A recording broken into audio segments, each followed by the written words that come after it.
నెల్లూరు మాజీ ఎమ్మెల్యే అనిల్ కుమార్ యాదవ్ గారు ఈరోజు నెల్లూరులో మాట్లాడుతూ చాలా అంటే సోషల్ చూస్తున్నాం. కూటమి ప్రభుత్వం వచ్చిన తర్వాత YSRCP social only one side మాత్రమే వైఎస్ఆర్సీపీ సోషల్ మీడియా సభ్యులపైన ఎలాంటి అక్రమ అరెస్టులు పెట్టి అరెస్ట్ చేసి వాళ్ళని ఎంత థర్డ్ డిగ్రీ ఉపయోగించి ఎంత చిత్రహింసలు పెడుతున్నారో చూస్తూ ఉన్నాము.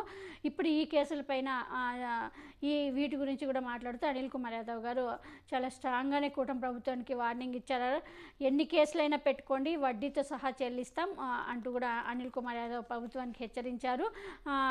జగన్మోహన్ రెడ్డి గారిని మళ్ళీ ముఖ్యమంత్రి చేసుకుంటాం, నెల్లూరులో 10కి 10 సీట్లు కూడా కొట్టుకుంటాం, ఎంపీ స్థానంతో పాటు 10 సీట్లు కూడా మళ్ళీ జగన్మోహన్ రెడ్డి గారికి గిఫ్ట్గా ఇస్తామంటూ కూడా ఈరోజు అంటే అక్కడ మిథున్ రెడ్డి, కాకాని గోవర్ధన్ రెడ్డి, తర్వాత అనిల్ కుమార్ యాదవ్ ప్రెస్ మీట్ పెట్టి ఈరోజు అక్కడ మాట్లాడడం జరిగింది.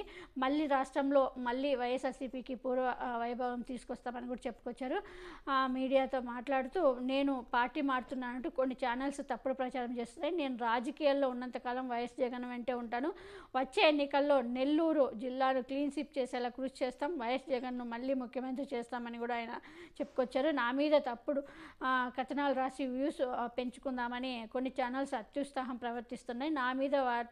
నా మీద వార్త రాయడం వల్ల ఛానల్స్ రేటింగ్ పెరుగుతాయంటే రాసుకోవచ్చు. కొన్ని వ్యక్తిగత కారణాల రీత్యా కొద్ది రోజులు జిల్లా రాజకీయాలకు దూరంగా ఉన్నాను. త్వరలోనే జిల్లా రాజకీయాల్లో యాక్టివ్ అవుతాను. నాన్ స్టాప్ కార్యక్రమాలు చేస్తాం.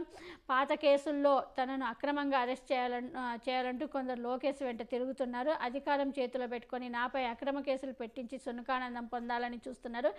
ఎన్ని కేసులు అయినా పెట్టుకోండి, భరిస్తాం. మేము అధికారంలోకి వచ్చిన తర్వాత వడ్డీతో సహా చెల్లిస్తాం.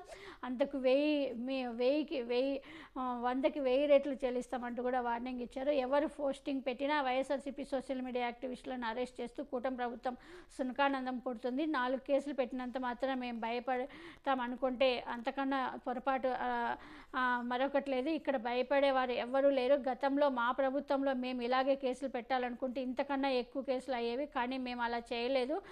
రానున్న కాలంలో మా ప్రభుత్వం అధికారంలోకి వచ్చాక పరిస్థితులు వేరే రకంగా ఉంటాయి. అరెస్టులపై కూటమి నేతలు మాకు ఒక దారి చూపించారు. రానున్న కాలంలో తప్పకుండా తప్పులకు పాల్పడిన వారికి శిక్ష తప్పదంటూ కూడా హెచ్చరించారు.